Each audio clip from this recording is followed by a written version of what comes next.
Assalamualaikum warahmatullahi wabarakatuh. Alhamdulillah wassalatu wassalamu ala rasulillah Sayyidina wa maulana Muhammad ibn Abdullah wa ala alihi wa sahbihi wa mawala. Wa sunnah zikrun wa du'aun akibas sholat. Wa sunnah dan disunnahkan zikrun berzikir, wa du'aun dan berdoa akibas sholat selepas sholat.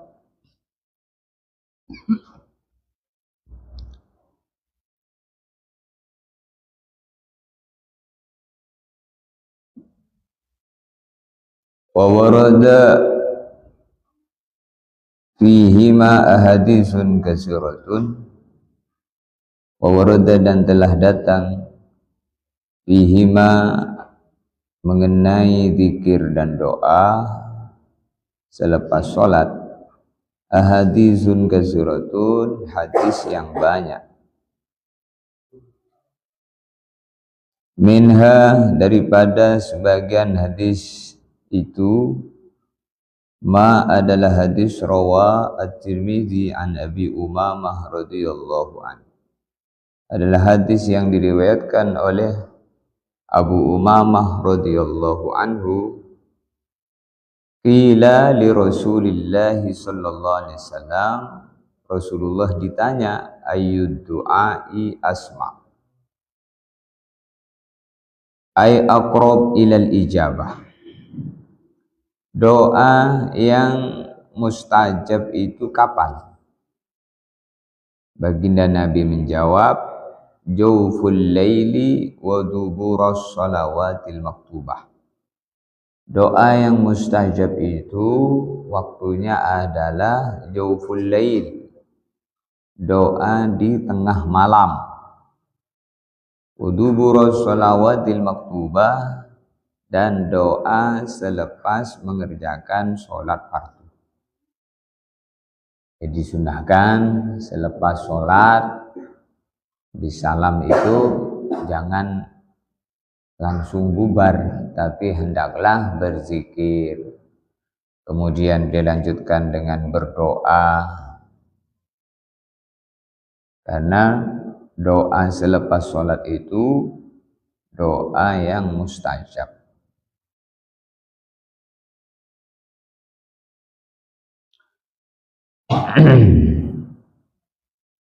Kemudian zikir dan doa itu fayajhar, hendaklah engkau keraskan.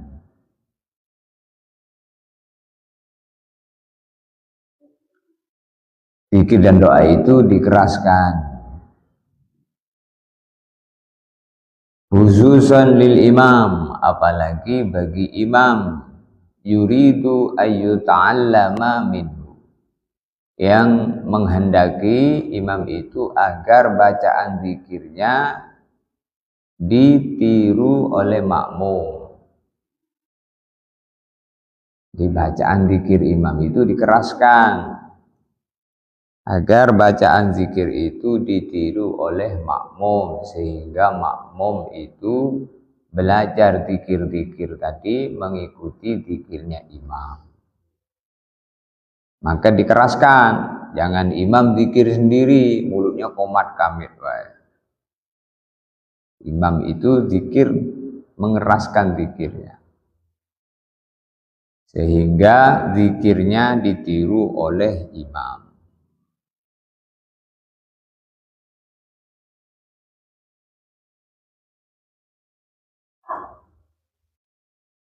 Maka ada beberapa tempat masjid itu imamnya zikirnya tidak mengeraskan. Akhirnya makmumnya nggak tahu apa yang dibaca imam. Karena makmum itu ada yang bisa, ada yang belum bisa. Maka dikeraskan bacaan zikir imam itu. Begitu juga bacaan doa imam dikeraskan agar makmum mengamini doanya. Fa idza ammana fa aminu. Fa idza ammana, bila imam itu berdoa, fa aminu, maka aminkanlah doanya. Nah, ini bagian daripada perkara yang perlu kita perhatikan. Jadi zikir selepas sholat itu, zikir dan doanya dikeraskan agar zikir itu ditiru oleh makmum, agar doa itu diaminkan oleh makmum.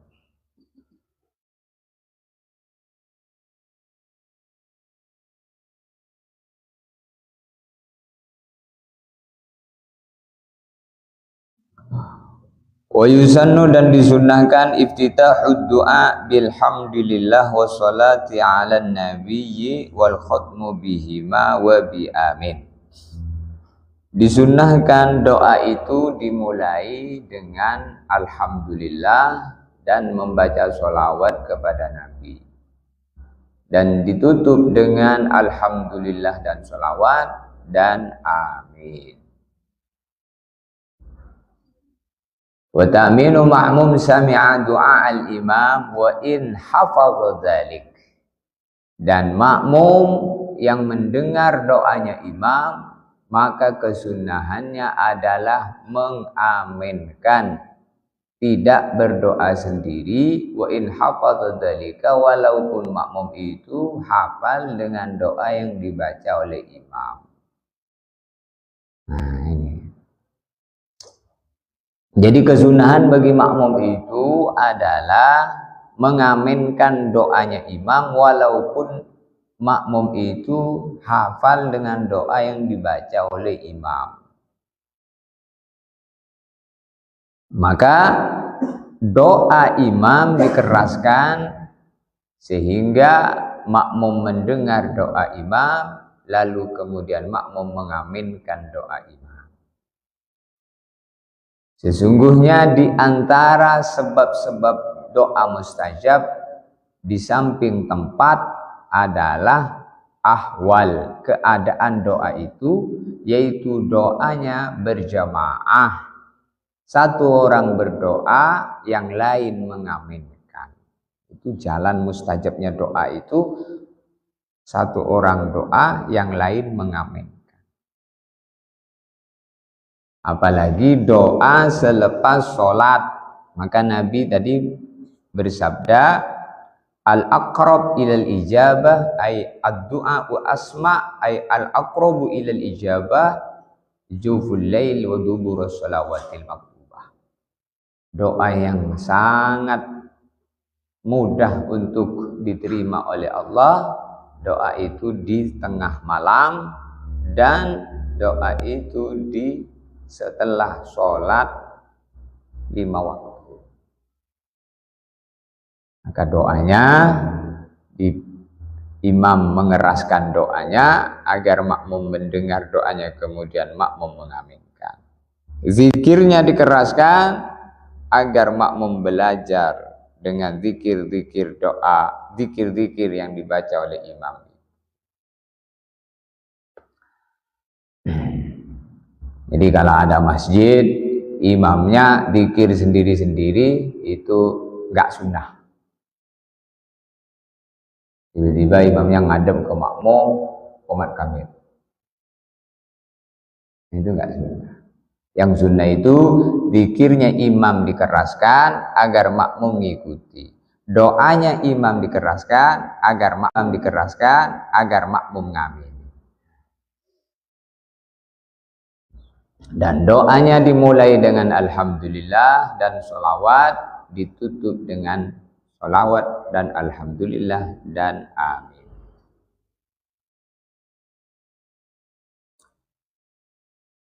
Wa ruwaina fi kitab Umar ibn al-Khattab radhiyallahu ta'ala anhu qol, inna du'a, sesungguhnya doa, mauqufun bainas sama'i wal ardi, berhenti doa itu antara langit dan bumi. La yas'adu minhu syai'un, doa itu tidak naik hatta yusalla ala nabi, sehingga doa itu dimulai dengan sholawat, atau kalau tidak ditutup dengan sholawat. Jadi sholawat itu boleh taruh di depan, boleh taruh di belakang, boleh dua-duanya, di depan ada sholawat, di belakang ada sholawat. Sholawat ini supaya doanya cepat naik. Kata Sayyidina Umar, ad-du'a mauqufun bainas sama wal ardi, la yas'adu minhu syai'un hatta yusalla ala nabi. Doa itu berhenti antara langit dan bumi, tidak naik doa itu sehingga doa itu dibacakan sholawat. Kalau dibacakan sholawat langsung nembus langit doanya. Nabi Muhammad SAW itu wasilatul uzma, wasilah yang sangat besar di dalam segala-galanya. Dalam doa kita pakai sholawat. Maka ada doa wasilah. Kalau doa itu dibaca, maka doanya mustajab. Ya Sayyidana Muhammad, ya Nabiyyur Rahmah, natawajjahu wa natawassalu bika ila Rabbina fi jami'i hawaijina litubdalana Allahumma fasyafi'hu fina wa syafina fi anfusina walhamdulillah. Itu dijadikan penutup doa. Kata guru saya Maulana Ubaidillah, siapa orang doa itu, maka doanya akan diaminin oleh Nabi. Nah, Nabi Muhammad SAW itu tidak wafat tapi berpindah alam. Maka semua manusia itu tidak ada yang meninggal tapi berpindah alam. Alamnya alam kubur, fase selanjutnya, fase ketiga. Fase pertama alam roh, fase kedua alam rahim, fase ketiga alam dunia, fase keempat alam kubur, fase kelima hari kebangkitan. Disitulah awal dari proses kehidupan akhirat. Hari kebangkitan, bangkit semua manusia di alam kubur, lalu digiring menuju mahsyar, lalu kemudian dihisab di mizan, lalu kemudian setelah ditimbang di mizan, beratkah baik, beratkah buruk, ashabul yamin, ashabul shimal, lalu suruh nyebrang sirat. 1500 tahun sirat itu. Fariqum fil jannah wa fariqum fis sa'ir. Lalu satu golongan dimasukkan surga, satu golongan dimasukkan neraka. Di sana khuludan mukhallada, kehidupan yang kekal yang selama-lamanya. Bila bahagia, bahagia selama-lamanya. Bila sengsara, sengsara selama-lamanya.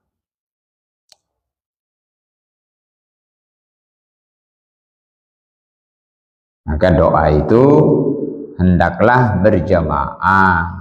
Satu orang berdoa, yang lain ngaminkan. Jangan doa sendiri-sendiri. Ada orang doa sendiri, imamnya doa, dia doa sendiri-sendiri. Ini orang nggak ngerti. Jadi kalau imam doa, kita ngamini doa imam. Maka kita amin, amin. Itu kita telah meminta sebagaimana apa yang diminta oleh imam.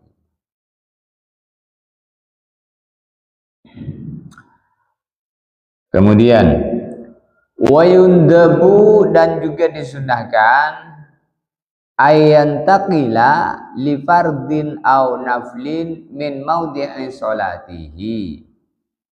Disunahkan berpindah tempat untuk mengerjakan sholat fardu berikutnya, atau untuk mengerjakan sholat sunnah berikutnya, berpindah-pindah tempat. Jangan mantap di situ terus. Hari ini di duhur di sini, asar di sini.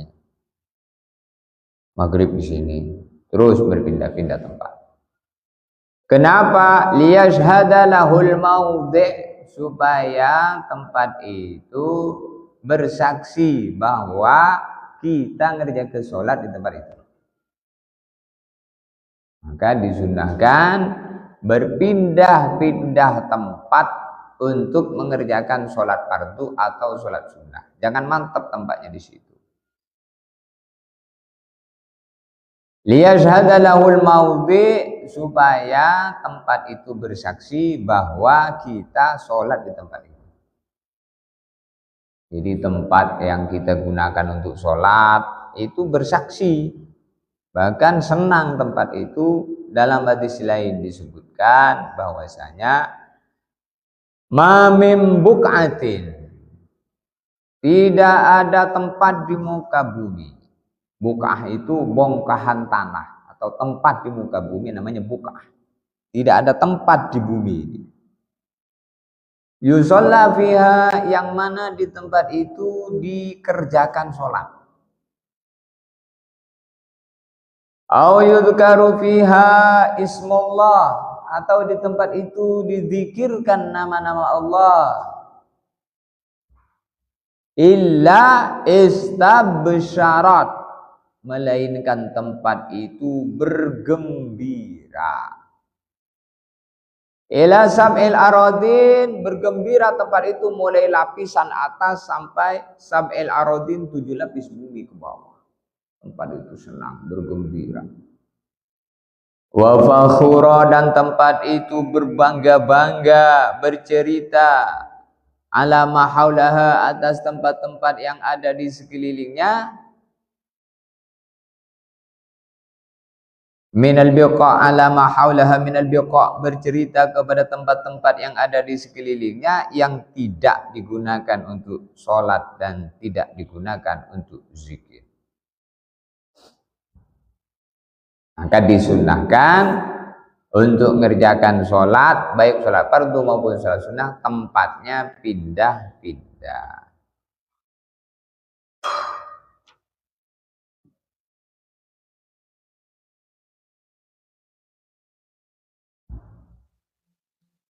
Illa li imamin, kecuali bagi imam.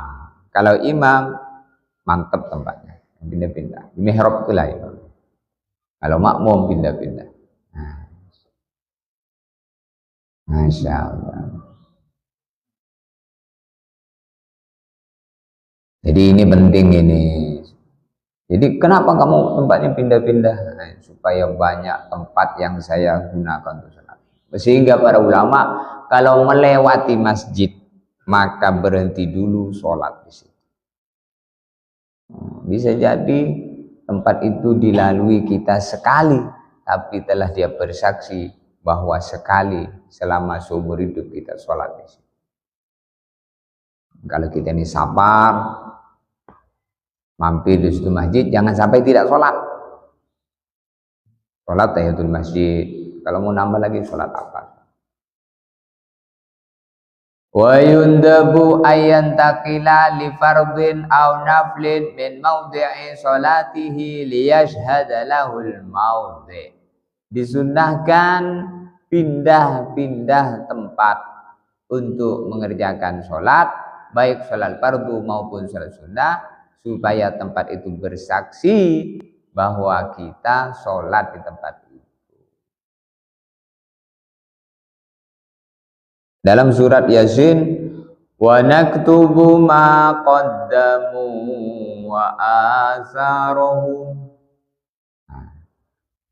Kata Allah, aku catat semua yang dilangkahkan kaki dan bekas-bekas ibadah. Wa naktubu ma qaddamu wa atharuhum. Bekas-bekas ibadah dicatat oleh Allah.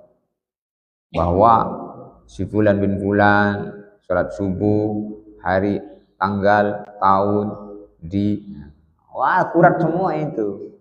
Langkah kakinya ke masjid sekian, jarak tempuhnya sekian. Nah, inilah hari-hari yang mau kita usahakan. Bagaimana kita berada dalam kesibukan aktivitas yang nguntungin kita dunia dan akhirat. Jadi sunnahnya pindah-pindah tempat, pindah. Jangan mantep di situ, tapi pindah-pindah tempat. Maka kalaulah tempat, kata para ulama, digunakan untuk sholat, digunakan untuk zikir, tempat itu senang, berbahagia, bergembira, dan menjadi saksi di hadapan Allah, maka segala yang berhubungan dengan ibadahnya orang yang ibadah, bajunya, sarungnya, pecinya, celananya, bahkan semua menuju rambut semua juga kaki, rambutnya, matanya, telinganya, kakinya, tangannya, kaki, semua itu senang karena digunakan untuk sholat. Bahkan rumahnya, rumah yang ada bacaan Al-Quran, penghuni rumahnya sholat sunnah di tempat itu, sholat tahajud di rumahnya, zikir, maka tempat itu, rumah itu akan dilihat oleh penduduk langit, yaitu malaikat-malaikat Allah, bersinar seperti penduduk bumi melihat bintang-bintang di langit. Di rumah yang ada amalan itu bercahaya, walaupun rumahnya dari gubuk, dari bambu. Nah, tapi kalau dalam rumah itu ada zikir, ada amalan, rumah itu bercahaya. Maka amalan itu membawa cahaya. Kalau orang itu ada ibadah di ujung rambut sampai ujung kaki, maka dia bercahaya. Di bumi Allah ini bawa cahaya. Disebutkan Allah dalam surat At-Tahrim. Nuruhum yas'a baina aydihim wa bi aymanihim yaquluna rabbana atmim lana nurana waghfir lana innaka ala kulli syai'in qadir. Nuruhum, cahaya orang yang tobat, cahaya orang yang tobat, yang sholat, yang zikir, yang ibadah, yas'a baina aydihim wa bi aymanihim, berjalan cahaya itu menemani dia bersamanya di depan, di belakang, samping, kanan, atas, bawah. Jadi orang itu kalau ada ibadah, dia itu orang yang bercahaya di bumi Allah ini. Mana cahayanya nanti akan menyebar kebaikan. Semakin banyak orang baik, maka semakin baik suasana dan keadaan. Nuruhum yas'a. Maka sholat itu cahaya. Nurun ala nur, cahaya di atas cahaya. Cahayanya wudhu, cahayanya sholat, cahayanya zikir, cahayanya doa, cahayanya nurun ala nur. Nurun ala nur itu cahaya ditambah cahaya, ditambah cahaya, ditambah cahaya. Nurun ala nur itu semakin banyak. Maka setiap amal kebaikan membawa cahaya. Jalan ke masjid cahaya, iktikaf cahaya, sholat tahiyatul masjid cahaya. Cahaya apa? Cahaya iman. Iman itu bercahaya. Nurun ala nur yahdillahu linuri man yasha. Jadi agama itu nur, ibadah itu nur. Allah berikan cahaya atau nur ibadah itu diberikan man yasha, kepada orang yang Allah kehendaki. Dalam ayat yang lain Allah Ta'ala berfirman, afaman syarahallahu sadrahu lil Islam fahuwa ala nurim min rabbih. Afaman syarahallahu sadrahu lil Islam, orang yang dadanya dilonggarkan oleh Allah, dirinya dimudahkan oleh Allah untuk mengamalkan Islam, untuk ibadah, untuk taat, fahuwa ala nurim min rabbih. Yang seperti itu karena Allah memberi cahaya,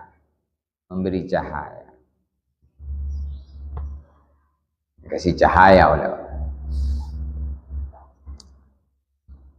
Maka kalau ada orang baik meninggal dunia, maka seluruh tempat-tempat ibadah, pakaiannya juga, bahkan seluruh yang berhubungan dengannya, sajadahnya juga, sorbannya, bajunya juga, itu menangis.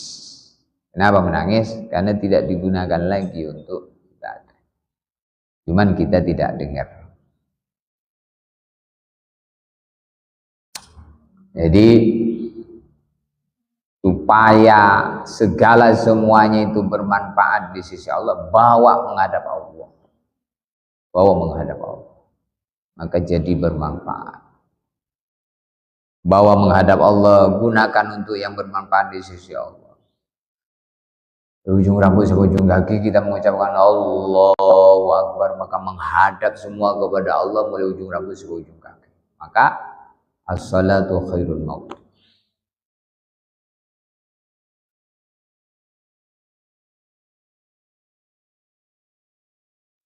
Jadi semakin kita ngerti, semakin banyak informasi-informasi yang berkaitan dengan ibadah kita, terutama urusan sholat kita. Semacam tadi kita kan baru tahu bahwa pentingnya kalau sholat itu tempatnya pindah-pindah. Supaya jadi saksi. Banyak melangkahkan kaki ke masjid juga. Itulah kita diciptakan oleh Allah di bumi Allah itu supaya kita ini beribadah. Kalau sudah ibadah maka barokah.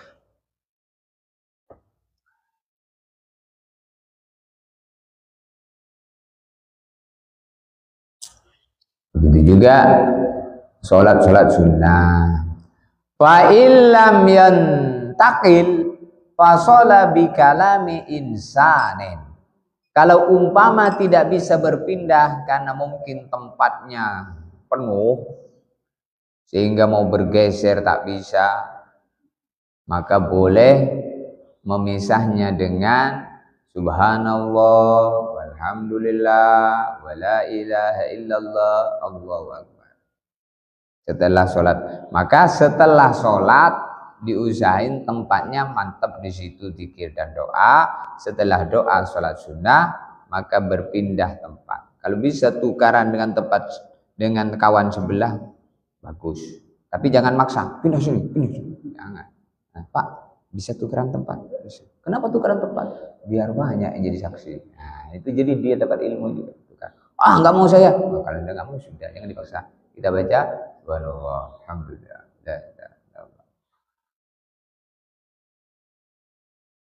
Maka termasuk sunnah memisahnya dengan kalam insan. Kalam insan itu zikirnya manusia, yaitu subhanallah alhamdulillah wala ilaha illallah akbar. Semisal kita membaca ayat sajadah lalu kita tidak mau sujud, maka kita membaca sujud tilawah. Itu kalau dengar ayat sajadah kan baca sujud tilawah. Misalnya kita tidak mau baca sujud tilawah, maka kita baca subhanallah alhamdulillah. Tapi yang lebih utama sujud tilawah. Sujud tilawah. Jadi ada sujud tilawah, ada sujud sahwi, ada sujud syukur. Kalau sujud sahwi kita membaca dalam sujud itu subhanalladzi la yanamu wa la yashu. Kalau sujud tilawah kita membaca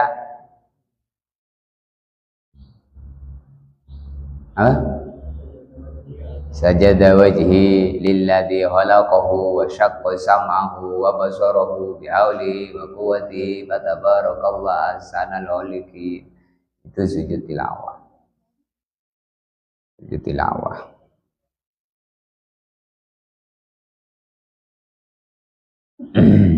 Kalau sujud sahwi 2 kali.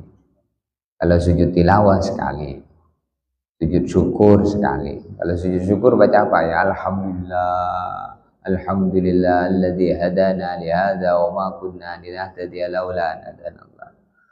Amalan 1 kali sujud itu upahnya itu ujroh itu ganjarannya tidak senilai dan tidak sebanding dengan dunia dan segala isi. Makanya tidak diberi di dunia nilai ibadah, simpan nanti di akhirat. Mudah-mudahan pagi ini apa yang disampaikan menjadi ilmu yang barakah dan manfaat. Subhanallah bihamdihi, subhanallah. Ada yang mau tanya?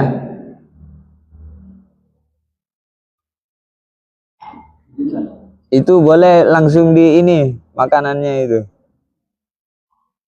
Pak Haji, ada makanan Pak Haji? Boleh? Gimana? Sholat. Niat ya. At-talaffudzu bilafdhin niyat sunnatun. Melafazkan lapatnya niat itu sunnah. Zoli fardhu subhi itu sunnah. Melafazkan.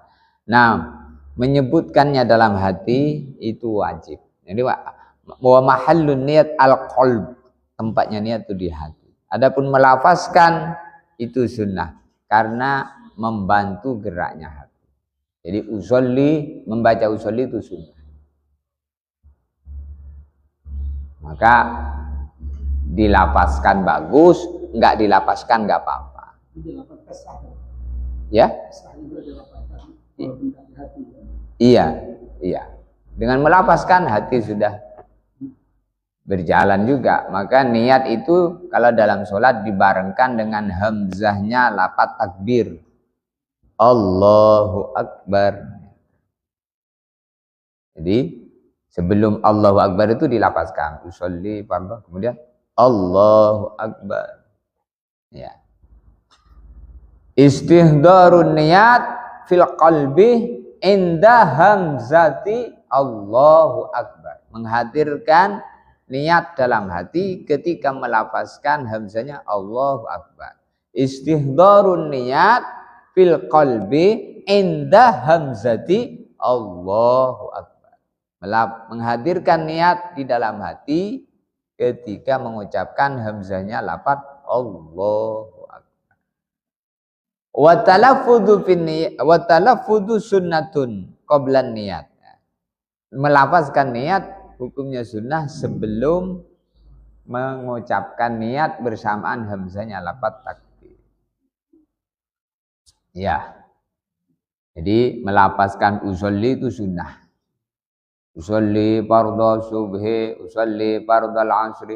Itu berlaku seluruh lapat-lapat niat itu sunnah, termasuk niat puasa. Nawaitu shauma ghadin an adai fardhu syahri Ramadan dan seterusnya. Itu juga sunnah melafazkan.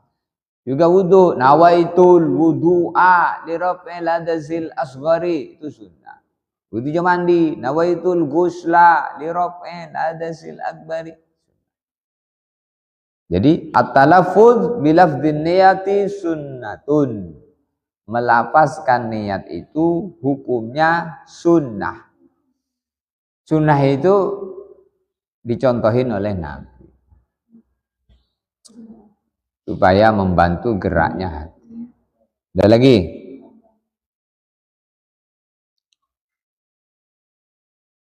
Alhamdulillah. Boleh sambil dimakan makanan. Sambil dimakan, sambil lanjut. Yang kalau mau bertanya silahkan.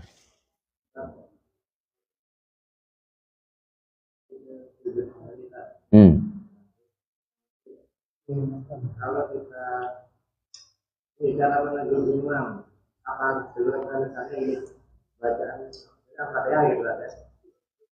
Ada pendeknya salah gitu kan. Ini contoh salat dolin, nah itu dolnya pendek panjang gitu kan. Itu kita harus menegurnya atau nggak perlu? Dia harus apakah itu juga? Terus gini, satu lagi, misalnya gini kita tampil awal, tapi kita bacaannya sampai terakhir gitu kan. Apa perlu diketahui seperti itu? Ya. Jadi cara negur makmum kepada imam dalam sholat, kalau laki-laki membaca subhanallah, kalau perempuan menepukkan punggung telapak tangan kanan di telapak tangan kiri sekali. Nah, itu kalau perempuan. Maknanya kalau imamnya perempuan, yang makmumnya juga perempuan. Kalau makmumnya itu imamnya laki-laki, makmumnya laki-laki dan perempuan, maka cukup yang laki-laki yang negur dengan membaca subhanallah. Ketika negurnya harus niat zikir subhanallah. Kalau dia tidak niat zikir, maka membatalkan sholat. Kemudian yang ditegur itu perkara yang rukun atau sunnah yang ditinggal. Rukun atau sunnah yang ditinggal.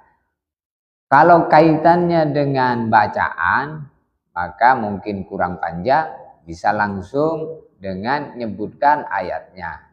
Sebagaimana kalau keliru misalnya qul huwallahu ahad, Allahus somad, walam yakul lahu, kurang berarti kurang ayat, maka langsung disebut ayatnya. Jadi kalau yang kurang ayat disebut ayatnya, kalau yang kurang panjang langsung dibaca mana yang salah. Tapi yang negur itu yang ada di belakang imam.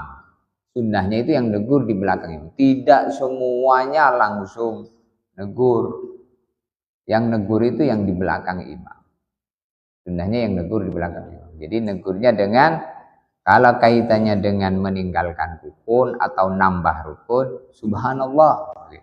Tapi kalau kaitannya dengan bacaan, bacaannya kurang panjang atau kepanjangan, maka bacaan yang keliru bisa langsung kita ulangi. Jadi paham? Dikeraskan. Kalau dipelankan tidak tahu dia.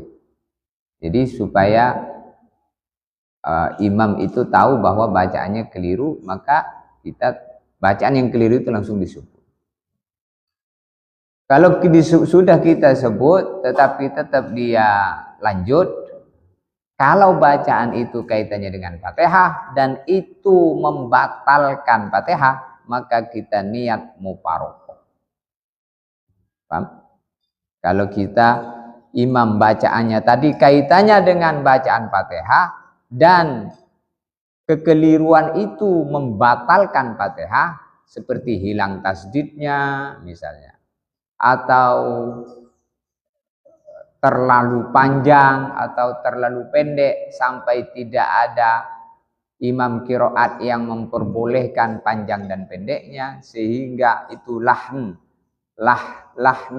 itu lahn jali, lahn yang jelas, yaitu kekeliruan yang membatalkan sholat, seperti hilang tasdid misalnya Ar-Rahmanir-Rahim, maka kita tegur Ar-Rahmanir-Rahim, Ar-Rahmanir-Rahim, maka langsung kita muparokoh karena dia sudah tidak bisa diluruskan.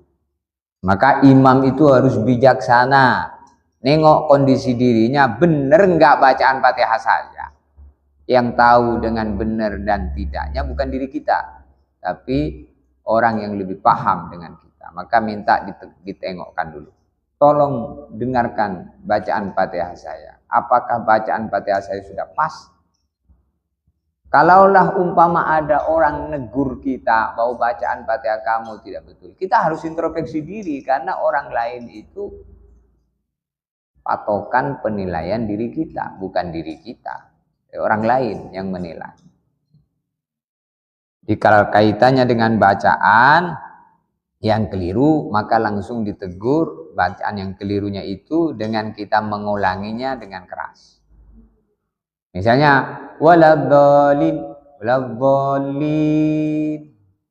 Baru kemudian dia mengulangi waladhdallin. Iyyaka na'budu. Dia bilang iyyaka na'budu wa iyyaka na'budu wa iya. Kita nyebut begitu di belakangnya dengan keras. Misalnya imamnya iyyaka na'budu, iyyaka na'budu. Tapi niatnya tadi dengan niat kita membaca Quran.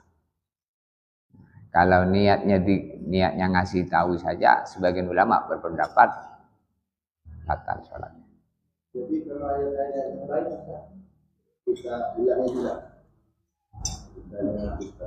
Iya, kalau kaitannya dengan bacaan keliru atau lupa, maka nyebut ayatnya. Gitu. Dan nyebutnya dikeraskan. Ada lagi. Sambil makan, ini makanan rohani. Yang tadi makanan ini jasmani ini ya. Rohani dari tadi udah. Jangan jasmani aja. Rohani tidak diperhatikan nanti kurus imannya. Alhamdulillah. Mudah-mudahan ngaji kita istiqomah. Nanti kalau saya wafat ada yang meneruskan sampai hari kiamat. Al-Fatihah.